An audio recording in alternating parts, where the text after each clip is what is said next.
So, Nikki, I feel your pain. That it's so interesting to me. Actually, I'll do the screen share, and hopefully that will actually work right off.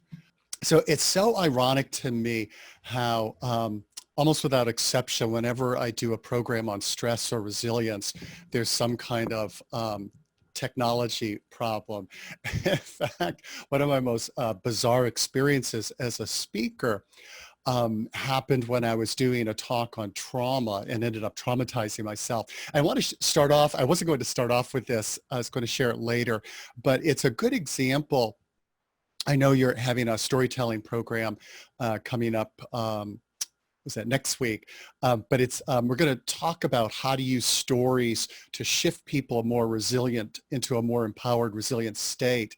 And one of the situations when you're working with somebody that you want to shift them out of disempowered is if they're feeling either embarrassed by, let's say, an interview that went wrong, they got rejected, etc. It's like, how do you shift them out of that state?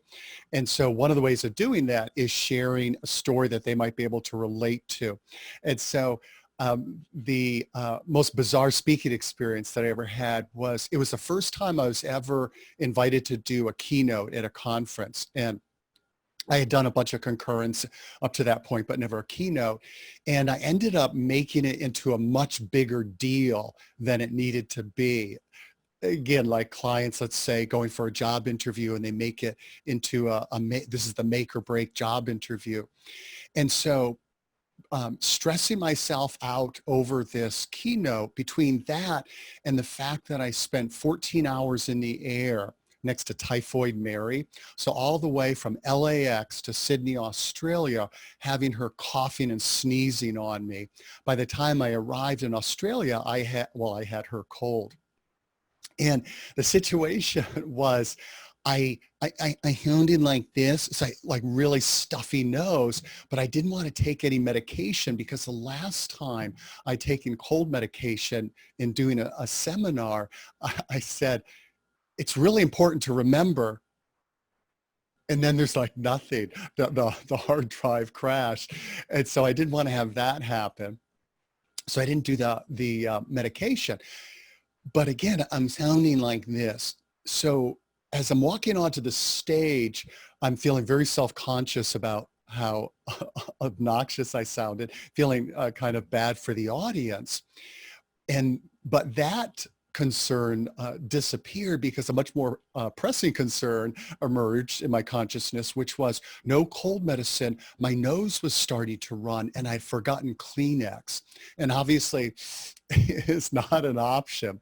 And so sure enough, it's about, I don't know, like between 5 and 10 minutes, I need to go blow my nose. So I break up the group into big group into small groups to discuss whatever topic I thought of on the spot. Ran out into the conference center, found a restroom, blew my nose, blew my nose, blew my nose, blew my nose, stuffed my pockets with Kleenex and walked back in.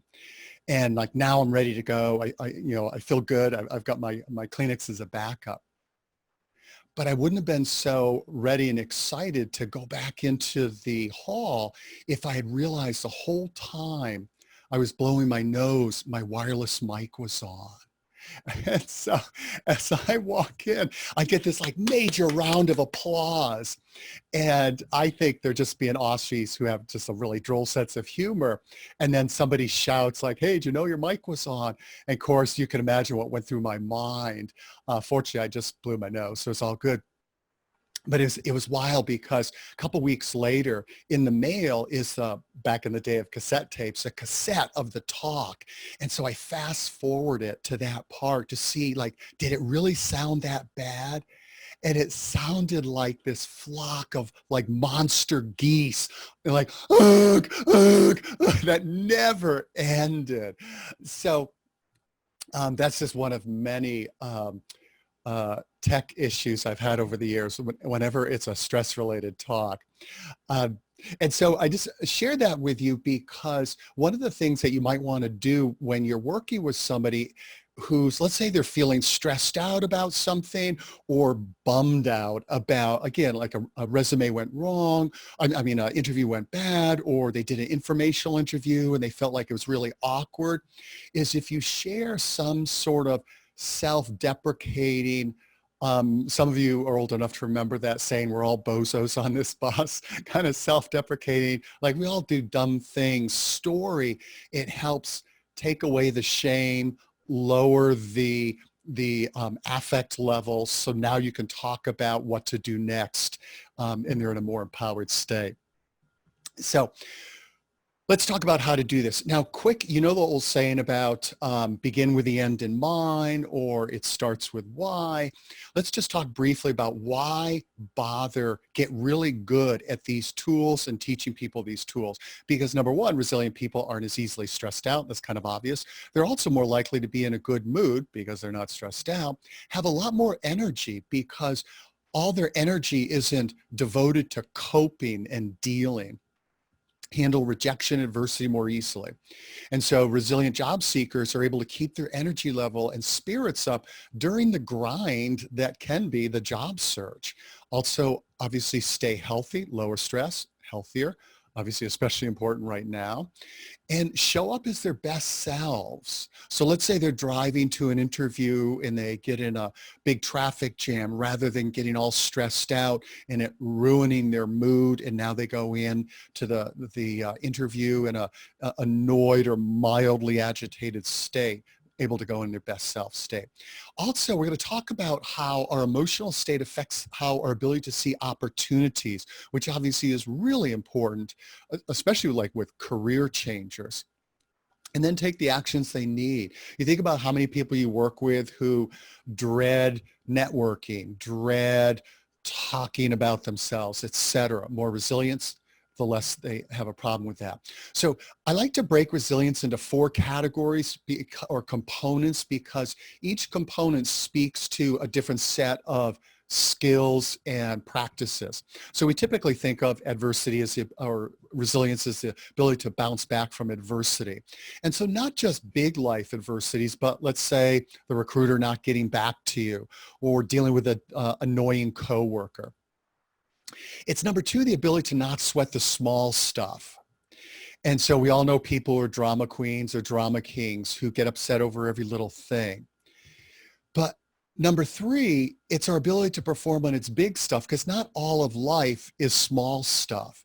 So how to perform at your best and bring your best self in high pressure, high demand situations.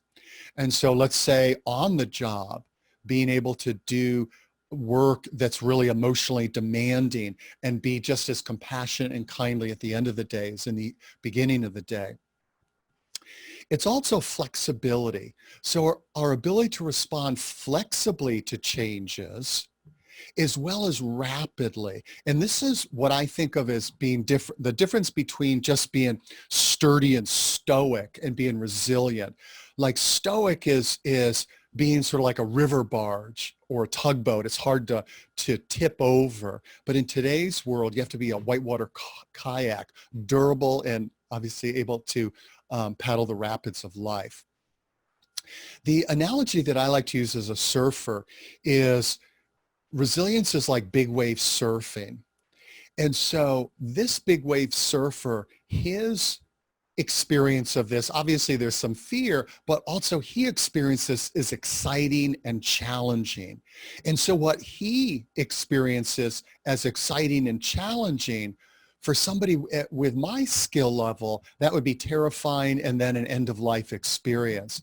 And when I'm speaking to people outside of New England, I share with them that this is living the dream of surfing in Maine, since many of you know that waves are best in winter, which is unfortunate.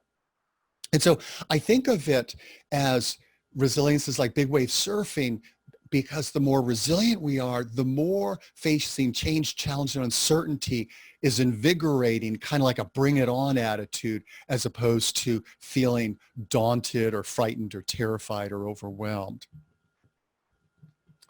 Okay. So here's what we'll cover. We already did 4 components of resilience. Where this comes from: leveraging the mind-body connection. The number 1 practice, and this is super cool, the number 1 practice for boosting resilience cultivating a change-friendly mindset. And we'll just touch on this. And I'm going to put together a handout that Nikki will send you that has a lot more material than we will cover today, as well as some follow-up videos that have been recorded if you want to go deeper into this, or you're obviously welcome to share them with your clients. And then what elite athletes know about balancing challenge with recovery, and that'll be in the handout. And that the understanding the importance of recovery, I think, is especially important in this pandemic world that we're living in. Okay, so where this comes from, and I'm not going to turn this into a big, long, autobiography, but at the professional level, my first career was as a therapist and working with people dealing with substance abuse problems, and then later with trauma survivors. And that's where I first started diving into what's the difference between people who are resilient and are able to come back from really like difficult and sometimes horrible situations, and those that aren't. And then what are the practices that cultivate resilience? I also dove into the psychobiology, the neuroscience, the cognitive neuroscience, and a whole range of other scientific disciplines to try to make sense out of what happens at the physical level around resilience. I also, during the latter part of that career, was really involved in the mind-body medicine field, practicing and teaching hypnosis and hypnotherapy and therapeutic storytelling. And I tell you, being in the mind-body medicine field really makes you a believer in understanding the importance of how our thoughts affect our body, and then also how our body affects our emotional state. But more importantly, what really got me interested in this field, actually, I'm going to save this story for later. Let's move on. So let's go on to leveraging the mind-body connection. And so this again comes from the background of mind-body communication. So one of the things that I've noticed over the years is people, most of the time when they talk about the mind-body connection, they talk about how the mind affects the body, how our thoughts stress us out, how that affects our physical well-being, etc. There's not nearly enough appreciation of how the body affects the mind. Let me give you an example of that. So those of you who've done any business travel, you can relate to this experience. So this is a Mr. Stock photo representation of me slogging through a concourse. And although this has happened multiple times, I remember the first time this happened, it was in the Cincinnati airport. So I'm slogging down the airport. It's the end of a multi-day business trip. And between like lack of sleep, not eating as healthfully as I would at home, breathing in airport and airplane and hotel air, I was just wiped out. And as I'm slogging along and just feeling all wiped out and sort of, I think of all the things that I have to do. You know that feeling when you're tired, it's the end of the week, whatever, and you're thinking about all the deadlines, the projects. It's just really daunting. So that's what I'm feeling. And so I'm slogging along, and then suddenly, hallelujah, hallelujah, hallelujah, hallelujah. So what to my wondering eyes did appear? And so I zoom over to the Starbucks off to my right and buy a venti iced mocha latte. That was back in the day when I would drink those 4 shots of espresso. So we're talking serious airplane fuel. And it's so wild because within less than a minute, I go from like, just like feeling really beleaguered and overwhelmed, all this I have to do, to suddenly I'm like this. And it's like, hey, that project I've got, I could do bam, bam, bam. This thing over here, no problem. Talk with him, not an issue. And it's interesting because you know what it's like if you drink a lot of coffee in one sitting, what happens. And you think about what happens, and why I love using this example Obviously, the outside world didn't change. I mean, that's self-evident. But notice I didn't engage any sort of like positive affirmation or challenging self-limiting beliefs or stress-producing self-talk.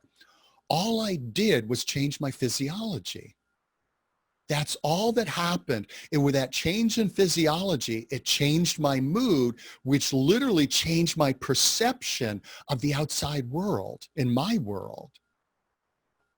And so the takeaway message isn't like, hey, let's get jacked up on caffeine, but anything and everything we know about how, or the tools we have for shifting our physiological state. And I know, Nikki, before we went on, you mentioned you teach yoga. So yoga is a great example of shifting our physiological state and then how that changes our emotional state and changes our thought process. And so all the more tools you have and the more tools you teach your clients to shift state, the more they're able to get into an empowered state. So, and like, okay, so what? Well, this is from the world of mind-body communication and trauma, Dr. Stephen Porges. Our nervous system needs to be in a specific physiological state to promote bold ideas, creativity, and positive social behavior. And so you think about it, that if, let's say a client of yours is feeling scared and demoralized, and there's an associated physiological state to every emotional state. So when they're in that state, are they able to have bold ideas of what's possible for them? Are they able to think creatively about new ways of engaging in their job search? Are they able to come across as confident and engaging in conversations? Probably not. So the importance of state can't be overstated. I love this quote from, I'm just gonna, get back here. Just get these out of the way so I can read it. From Tony Robbins, it's not the lack of resources, it's your lack of resourcefulness that stops you. But here's the thing, when you think about it, it's pretty hard to be resourceful if you're feeling overwhelmed. It's pretty hard to feel resourceful if you're feeling small and hopeless. And so knowing how to shift state and helping our clients do that helps them become more resourceful. And drawing from the world of elite athletes, especially elite extreme athletes, they know that state determines performance. So how do you do that? How do you help shift somebody from afraid, beleaguered, disempowered to a bring it on, I can do this state? So, whoops, this is weird. Huh, okay. I'll go with that. So here's what I want to ask you to do. Huh, that's really strange. Okay. If you can go to YouTube right now and put in, oh, I see. Okay, I was hiding this. I'm gonna, actually, I'll put in the link into the chat. Okay. Okay, so I'm going to send this to everyone. Okay. Okay, so here's what I want to ask you to do. So, whoops, I'm going to send it. Okay. All right.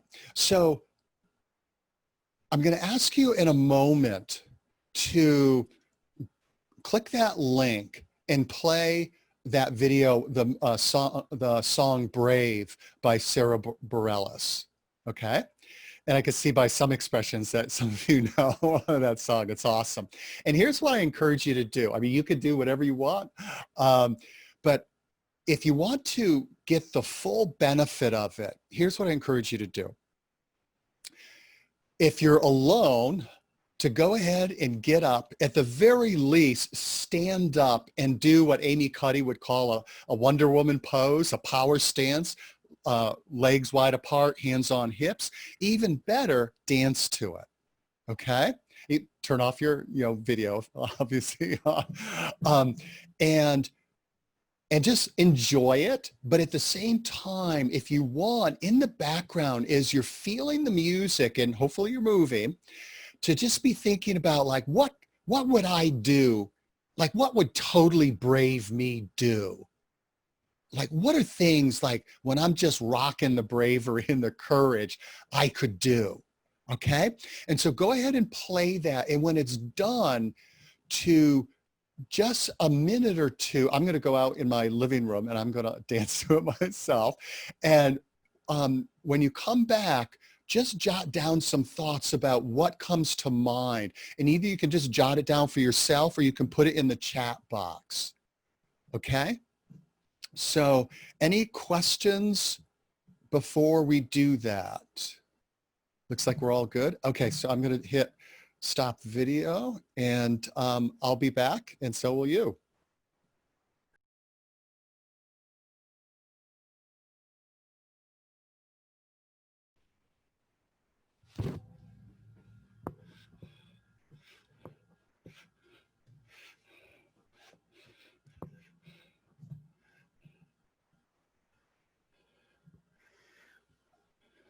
All right. Thanks, Sheila, for starting us off.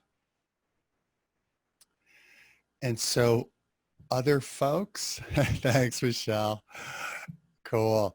And so one of the most like fun and effective ways of helping client, like doing it for ourselves, helping clients shift into a more empowered state is movement and music. And so one of the things I do, again, being such a believer through experience of the mind-body connection, is oftentimes if I want to, I'm having trouble being creative, I will play some sort of inspiring music and just like go for a walk and play it. And man, do the ideas come. This may sound kind of goofy. Hey, Hope. It's great to see you here. That's awesome. Do you have a playlist? Love it. Uptown Funk, I would add that. Waka Waka. Was it Despacito or however you say that? Hey, thanks, Holly. Awesome. And so having I started saying goofy, that on YouTube, I'll play epic battle music. Like who knew? But there's some great, like incredibly inspiring instrumentals. So a really powerful and fun tool. Thanks, Suzette. Okay, so let's go back to screen share. Okay, is this working? Okay, so number 2, recognize and reconnect with your true strength and power and help. And as I'm saying this, obviously I'm talking about helping clients do that too. And so one of the things that I think about over the years and working in the resilience field and just working on it myself in my own journey is oftentimes when we're faced with some major challenge. So let's say somebody for the first time in 20 years is unemployed and they're having to do a job search, or maybe they've been married 30 years and they're getting divorced. And it's so easy when something is really big that happens to us, it's easy to see ourselves as small and unable to handle it. And I think one of the reasons why is that so often our everyday life doesn't require our full measure of courage, unless you're like a firefighter or something like that. And so when we see this big problem that we're facing and we think about our resources in terms of emotional strength, et cetera, we don't look at the full expanse of our life to those times in the past when we've really shown how courageous and strong we really are. We just look at the last year or two and I don't have what it takes. So that's why to access the inner superhero of your clients, you want to have them think about what I call if I could handle that, I can handle this experiences, and what I call, I didn't think I could, but I did experiences. And let me give you an example of each. And as I share them with you, to think about your own example of this, of these. So one of the, if I could handle that, I could handle this, stories that I use in my life when I'm facing something, I'm feeling kind of small and daunted by it, is the summer that I sold books door to door. And that was a story I was going to share with you earlier in terms of what really got me interested in resilience. So here's what happened. So I put myself through college, which if you did that, you know, that means I had no money. And this is back in the day when hitchhiking wasn't a totally crazy thing to do. And I couldn't afford a car, so I just hitchhiked to school, hitchhiked to the grocery store, et cetera, which got really old really fast. And so working on minimum wage jobs, there's no way I could afford to go to school and have a car. So I was very excited to hear a classmate of mine talk about a summer job that he had, which he was able to make 3 times in the summer than I made with my minimum wage job. So I'm all ears. And it was selling books door to door. Fortunately, I didn't really think this one through because I was so painfully shy and had such low self-esteem that I wouldn't even smile at strangers. Like if I was in the grocery store aisle and the checkers checking me out, I wouldn't smile and say hi, because if they didn't smile back, I would feel crushed and rejected. That's how shy and how bad my self-image was. Trust me, selling books door to door, having somebody not smile at you is the least of your worries. And so here I am, this shy, scared college kid. It was summer of between freshman and sophomore year. I grew up in Connecticut, and a rural part of Connecticut, and we get sent out to Fort Wayne, Indiana. And I end up, well, actually, I'll tell you this part. We promised we would start selling books bright and early Monday morning, and we rolled into town in a Ford Maverick. Some of you remember that fine vehicle. And we had promised we'd start selling Monday morning, and so we had a day and a half to find a place to live. The company had given us a name of somebody who might have a place for us to live. We called them up. It was a minister. He said, I don't have a place, but you could talk to my son-in-law, but he sounded sort of puzzled. It's like, okay. We talked to call the son-in-law. He's sort of puzzled, but he's like, you can come on over.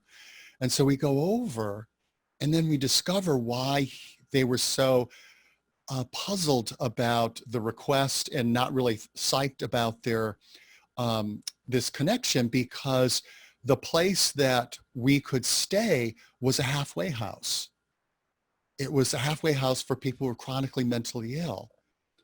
And picture yourself like with me, even though I was living in a room in a house in Connecticut at the time, living on my own, I lived a very sheltered life. And suddenly I'm living in a halfway house with a bunch of strangers and my one book selling buddy.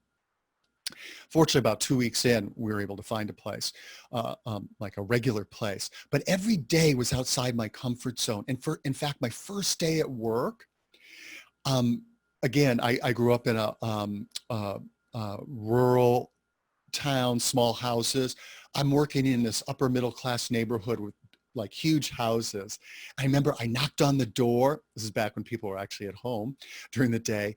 This lady opens the door. I was so scared. I just show her the book. Like all my memorized sales presentation, totally forget. That's how scared I was. The whole summer was, I mean, I could talk after a while, but the whole summer was like that, in that constantly outside my comfort zone. And so when I'm faced with something that feels scary, I find myself thinking, if I can handle that, I can handle this. And so one of the things that you want to do is have your clients come up with their own, if I could handle that, I could handle this stories. And if they're saying like, oh, I don't know if I can do this networking thing or whatever it is, or I just can't, it's so hard hanging in there with this job hunt and the uncertainty, whatever it is, ask them to describe some situations in the past where were really hard. And as they're telling the story and how they overcame it, and it's like, yeah, I did that, it shifts their physiology. Another type of story is what I call I didn't think I could, but I did story. And I will save that for another time. In the handout, there, I'm trying to be conscious of time and make sure you have time for questions. In the handouts, I'm just going to take it off uh, share for a second. In the handouts, there are links to recorded webinars, and there's a story that that will go into that experience. So let's see. Okay, let me go back to sharing the screen then. Okay, so if this were a bit longer, I would ask you to jot down what are examples of these experiences in your life. And we would even do some live interchange, but maybe at the end, if we have time, we can do some of those. But I definitely encourage you to be thinking about those so you can share those with clients. And by sharing your own stories, as you've probably noticed, it helps the client think of their own example. So what are next steps? Catalog those stories. If I could handle that, I can handle this. I didn't think I could, but I did experiences. Use them when facing challenges, using them for yourself, and suggest your clients to do the same. And I will send you the handouts, slides to this, Nikki, to share with people. Yeah. And then use these in sessions to help shift them into a resourceful can-do state. Haven't you ever noticed that if somebody is feeling really hopeless and daunted, when you're trying to point out possibilities and options, how, very often they just dismiss them as like, oh, there's no way I can do that, because they're in a disempowered state. Remember, state is everything. We've got to be able to shift state. Okay, so those are a few of the many techniques for leveraging mind-body connection. Let's talk about the number one practice for boosting resilience. And this is the one I said earlier was super cool. I've been studying the research on stress and resilience for over 30 years. And this is, I think, perhaps the most useful bit of research I've ever come across. And it comes from Dr. Jane McGonigal, who's a rock star in the video game world. And I definitely recommend checking out her TED Talk. She's a wonderful speaker. Interestingly, her twin sister is Kelly McGonigal, who's a superstar in the positive psychology field. So I think that's kind of cool, a little fun fact. So here's the deal with Jane. A bunch of years ago, she smashed her head on the corner of a kitchen cupboard and got a really, really bad concussion. One of those level concussion severity where she had to stay in a darkened room for weeks and weeks and weeks. Obviously no screens, no stimulation. And so she slipped into a really deep depression to the point of having suicidal thoughts. And she ended up using game psychology principles, like what are the principles that make video games so compelling and addictive, and also using positive psychology principles to blast herself out of the concussion-induced depression. And she ended up writing this book about her story. So Super Better, a revolutionary approach to getting stronger, happier, braver, and more resilient. Like, who doesn't want that? It's actually one of my all-time favorite books. It's pretty darn hefty, a little warning there. But it's just, it's filled with passages marked, those little plastic flags on the side. It's just amazingly useful and with great research. And so one of the things that, and by the way, she has a website, superbetter.org, and she created a program that people can take like a computer game that helps them cultivate resilience, deal with anxiety, develop healthier eating goals or regimens, whatever it is to become a better version of you.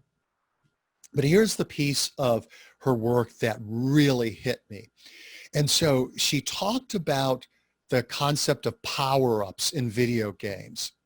And so if you don't play video games, power-ups are anything in a video game that make your character bigger and stronger. So this is like back in the day, ancient history, Pac-Man, those pellets. You eat enough of those pellets and your Pac-Man gets bigger and stronger and can like devour more stuff. With Angry Birds, different kinds of like magic seeds make the birds bigger. Super Mario, different mushrooms, etc. So it's anything that makes you more powerful in the game. So here's what I ask you to do. And you can go ahead and answer this in the chat if you would like. Please finish these sentences. I feel most alive and happy when. Just like put maybe one thing in. Here are two simple little things in life that boost my mood and are legal. Okay.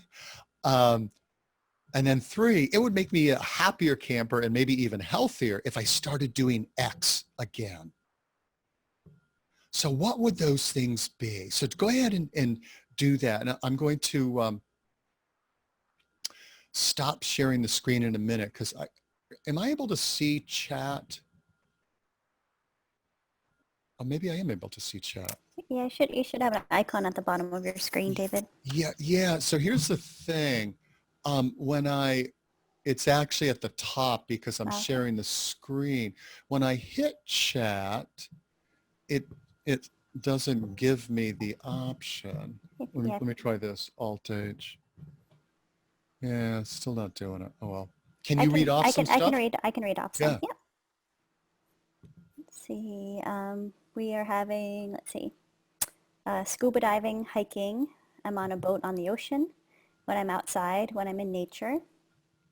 I'd be better if I meditated every day. Spending more time with my family. I'm sailing, being outdoors and with good friends. Awesome. Okay, great. Mountains. Thank you. Yeah, sweet. Thank you. So everything that you jotted down, those are power-ups for you. And so real world power-ups are the key to keeping our mood positive and being stress resistant, AKA resilient. So I want to walk you quickly through the science behind this because it truly is a game changer if you use it yourself and teach it to your clients. Remember good old Dr. Stephen Porges.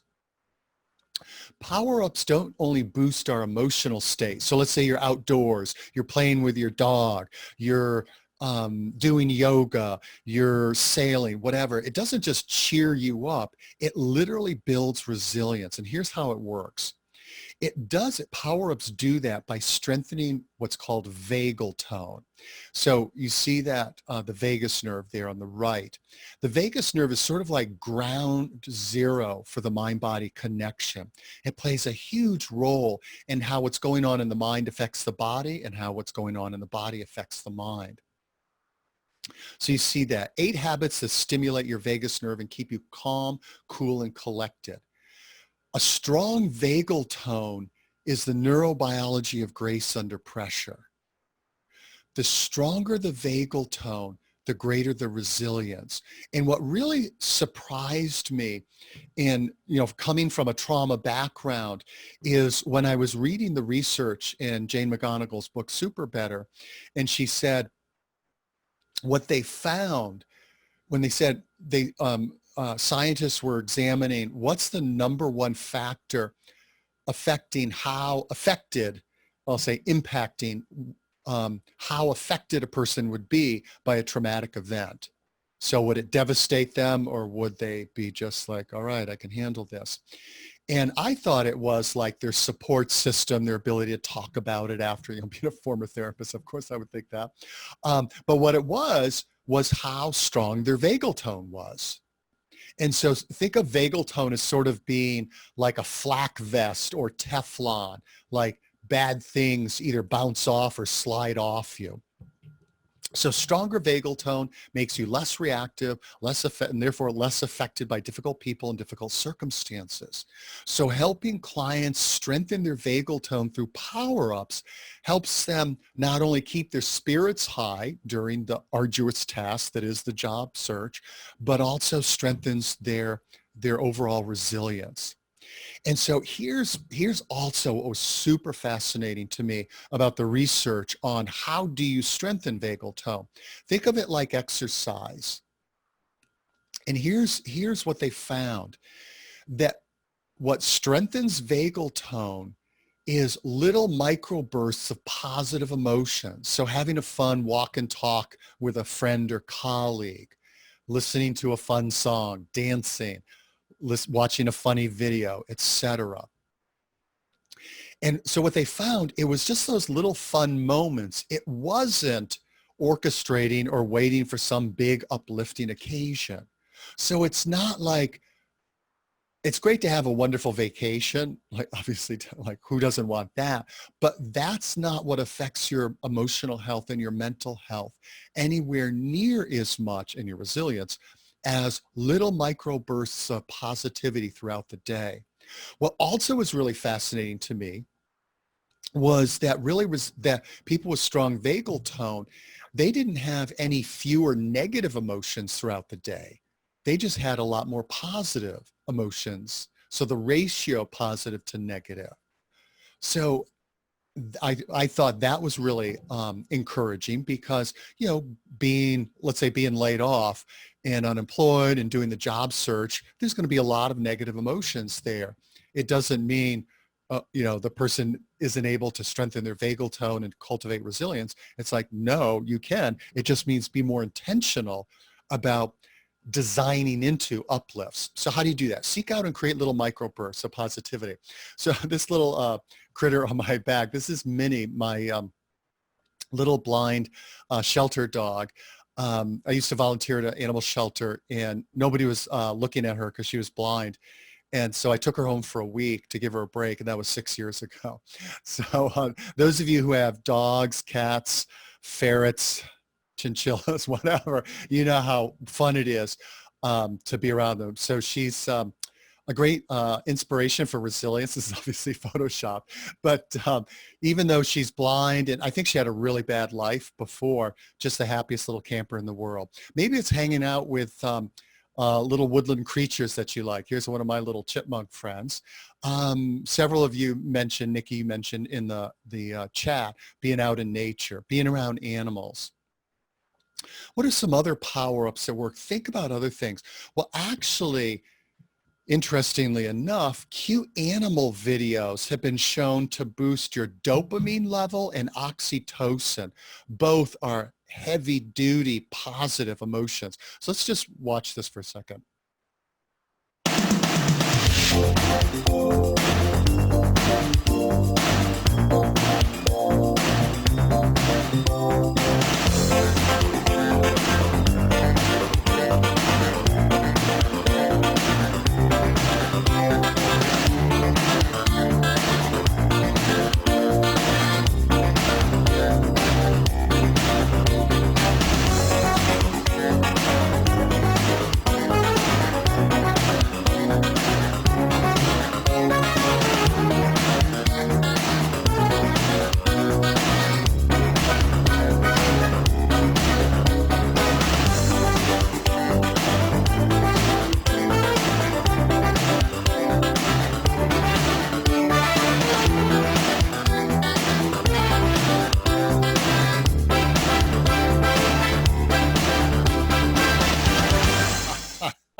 Isn't that awesome? It's funny. I just did a in-house program on resilience last week, and this guy goes, "Is that your house?" I'm like, no, even though I love animals, I do not have an otter on the dining room table. Uh, so yeah, so if you're back at work and not remote working, and your boss catches you watching cat videos or whatever, you could just tell them you're boosting your vagal tone. Okay, so other power-ups, fun conversation with friends, feeling gratitude. If you do a gratitude practice, and actually here's a suggestion I have. What about if you commit to yourself to send one text, voicemail, or email to somebody today that you feel grateful for? Brighten somebody's day by expressing gratitude. And one of the most powerful power-ups, I believe, is what I call spreading goodwill. So this morning, I just emailed somebody I had a conversation with somebody who said some really nice things about this other person. And so I just quickly emailed that guy to tell him what this other person had said about him. So one of the best ways of boosting our own spirits is spreading goodwill. So expressing gratitude or sharing compliments that we've heard other people give. So giving sincere compliment or just seeing somebody. I wrote an article a while back on how hungry people are to be seen. And if you want, you could just email me or go to my articles in LinkedIn and you can find it. But I believe it's one of the biggest gifts we can give people is let them know, I see your awesomeness. I get you. If you're part of a team, super great power-ups to boost morale of the team is making it a regular part of the team, sharing wins, sources of joy and gratitude. And actually Hope earlier, I noticed Hope was on the line that I know. And I know it's been a while, Hope, that we've talked. And if you want to put it in the chat, I can't see the chat. But if you want to put in the chat, if you're still doing that, that Hope's team at Goodwill, they would start meetings with one good thing. And each person would share something that happened to them, whether it's personally or professionally, that was awesome. And that's a great way to boost the spirits. Watching inspiring video, inspiring music, fun music, inspiring movies. Like if you never saw The Pursuit of Happiness starring Will Smith, definitely recommend that. It's based on a true story. I don't know about you, but if you enjoy learning, I find learning something new really boosts my spirits. And then moving. So closing out that, real world power-ups boost our mood and are the number one key to being resilient. So what do? Identify power-ups that work for you, ask others about theirs and try them out. So I really encourage you to ask friends, like, what do you do that really boosts your mood?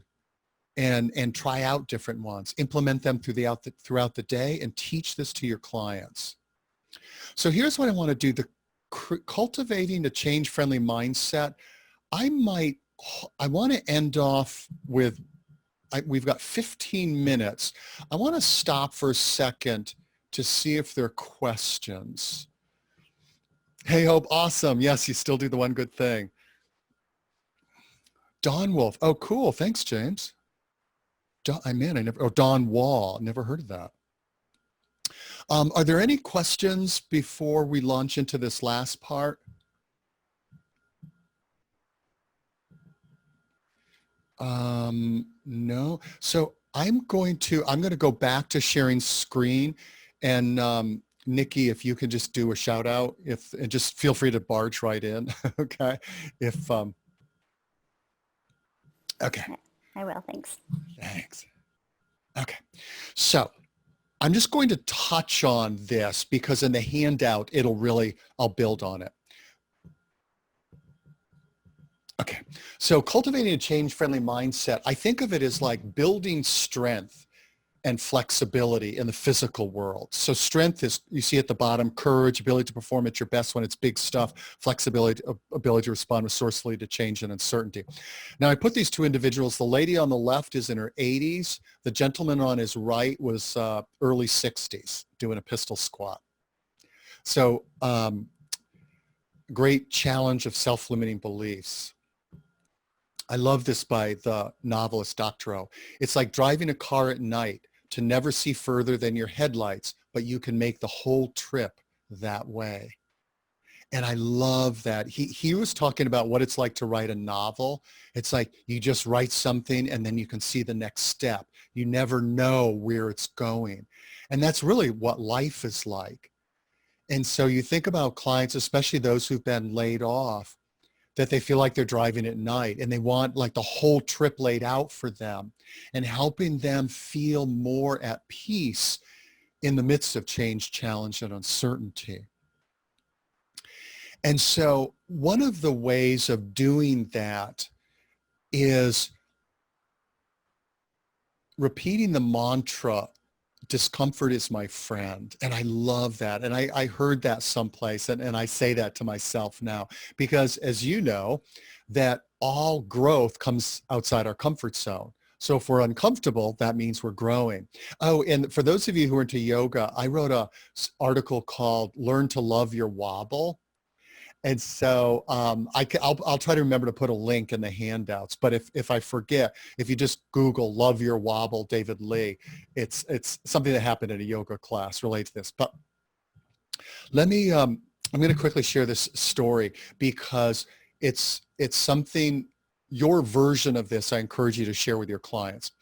So one of my little rituals when I speak at an event, especially if it's like a big travel event, is I will search for Thai restaurants in whatever the city is, and love Thai food. So this was more of a local gig, but it was I was doing a keynote for a Thursday morning at the Samoset for this conference, and so I found a Thai restaurant in Rockland or Rockport, whichever.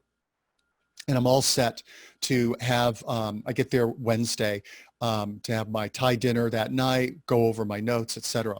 Well, a friend and colleague comes up to me about, let's say it was about 1 p.m. She says, hey, I'm going to invite a bunch of clients and I'd love for you to come too, to be my guest at this amazing restaurant. And she talked about like, it doesn't take reservations. It doesn't have a telephone. It's just like this exclusive, you got to know people kind of place. And so it sounded really cool, but I'm an introvert. I mean, even though a lot of what I do is speak for a living, I'm not a schmoozer. If you're an introvert, you can relate to that. Like schmoozing and networking scene is not your cup of tea. So I'm thinking, I'd much rather spend the dinner alone, just nice, quiet in my comfort zone than trying to make conversation with a bunch of strangers. But then I'm thinking the only way you become more comfortable with that is if you do it. So step outside your comfort zone, deal with the discomfort, and just put your big boy pants on. But I'm still not sure about it. And then later, so I'm going back and forth, and I feel like Gollum in Lord of the Rings. He's like, nasty hobbits is like, oh, my precious. He's like Gollum and Smeagol. I'm going back and forth. And then a couple hours later, she comes up to me and goes, hey, just want to let you know, I reserved a courtesy shuttle for the restaurant, so you don't have to worry about drinking and driving. We'll all go over there together. Now, fellow introverts in the audience, what goes through your mind if you're taking a shuttle with everybody to this dinner? You're like, no, no, I can't leave on my own. I'm trapped. So I'm like inside, like, no. But the very reason that it was making me uncomfortable, or the very fact that it was making me uncomfortable, and even more so now, was the reason I said, I'm going to do it. Discomfort is my friend. So another way of saying it, to become comfortable with being uncomfortable, choose challenge. Choose challenge. And so that's, if you want to like share your own version, a story with clients about stepping outside your comfort zone, it helps inspire them to do the same. So, those old time bullet points, and like, you're kidding me. So I'm going to have that in the handout. We're not going to go over that list, but I've got a bunch of suggestions for doing that. So last but not least, I want to end off with this story. This is one of the coolest experiences, simple experience, but coolest experiences I had. So if you've never heard of Napoleon Hill, back in the beginning of the 20th century, he interviewed some of the most accomplished people of his time, people like Thomas Edison, Alexander Graham Bell, Henry Ford, etc. And he wanted to find out, like, how do they think differently than, quote, average people? And one of the things that he noticed was they were all very clear on their greatest opportunities in life came during the greatest adversities. Greatest opportunities were almost always disguised in the form of adversity.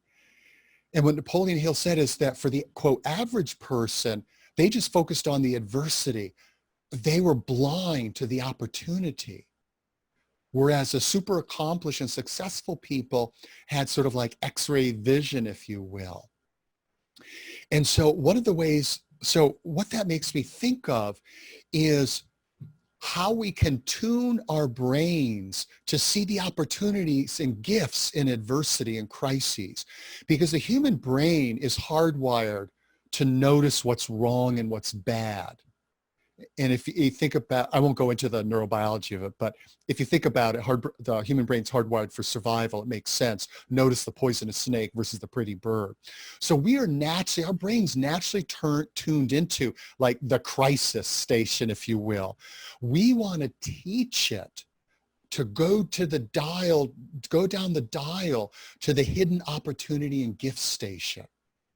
So I want to end off with this story that hopefully will help you remember this concept. So years and years ago, this is me walking down this country road, and it was an Indian summer. It was the end of September, and I wanted to get like my heart rate up, get kind of cardio going on, but my left knee doesn't like to run. So I have to walk really fast. So I'm walking as fast as I can and like, okay, this is great.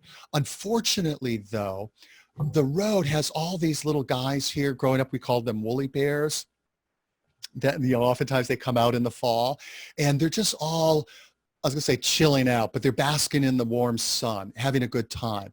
And I don't want them to get smushed, but also I'm trying to get the cardio going. So I can't go like, here, little woolly bear, you know, pick them up and bring them off to the side of the road. So what I do instead is I take off my tank top and I'm like, whoosh, whoosh, whoosh, whoosh, as I'm walking down the road like a big woolly bear windshield wiper. And so since I have practiced and taught storytelling for 30 years now, I'm always looking at like, how is something a teaching story? How is something a metaphor for life? And as I'm doing this, and it didn't dawn on me how weird that must have looked to people driving by. But as I'm thinking about this, like, what a perfect metaphor for life.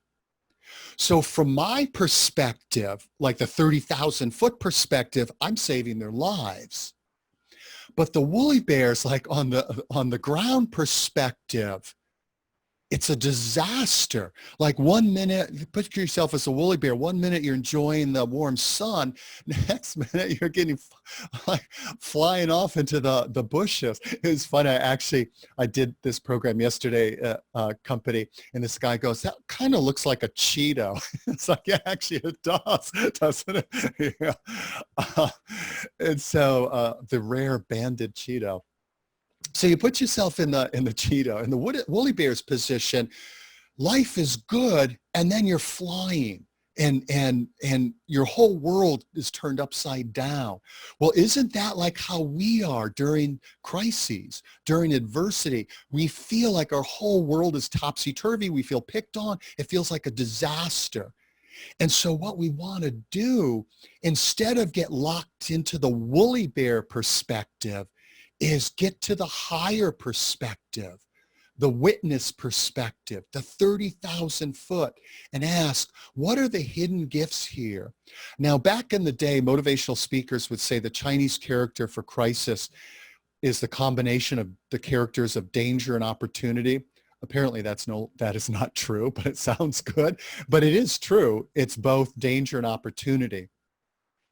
And what we want to do to tune our brain is to ask ourselves, what is the gift or opportunity here? And that tunes our brain into that hidden opportunity and gift station. And how you do that is reflect on your own experiences where it seemed like nothing but a disaster, but then looking back, you see the opportunities and gifts the situation made possible. And then using your own experience, from your own experience of it, see, like I was all woolly bear, back then, and like it's a disaster. And now I see the doors that open because of that. By drawing on your own experience in the present, you have in your own body the experience of knowing that something can feel like a disaster and nothing but it really, there are opportunities. And today, again, I've been practicing this stuff for years. Today, even when I'm really unhappy about what's happening, like this is not a good thing, I'm not happy about this, I can be really unhappy and tuned into, I know there's opportunity here. What is the opportunity? What are the gifts? And with practice, you can teach your clients to do that too. And so I will do this. This is the recap. I will send you the recap later. I encourage you to read the handout. If you want to go in deeper, there's some follow-up recordings you're welcome to share with your clients. Obviously, if you have questions, reach out, want to connect in on LinkedIn, can do that too. So I am happy to stay as long as you want, Nikki. If people have questions. So any questions before we wind up?